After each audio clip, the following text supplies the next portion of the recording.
Mga simpleng tip para maiwasan ng mga bata ang pagiging nearsighted. Kahit nanonood sila sa kanilang mga telepono at TV araw-araw. Nakapikit ba ang iyong anak kapag tumitingin sa bagay na malayo?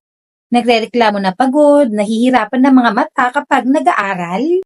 Ito ay hindi maliit na bagay. Ayon sa mga eksperto, ang asul na liwanag mula sa mga screen ay maaaring makapinsala sa retina at maging sanhi ng maagang pagka-nearsighted ng mga bata. Akala ko noon ay normal lang para sa aking anak na gumamit ng telepono ng ilang oras sa isang araw. Ngunit isang araw ay medyo nahirapan na ang aking anak na mabasa ang kanyang aklat. Ayon sa aming doktor ay maaaring napuno na ng asul na liwanag ang retina ng kanyang mga mata.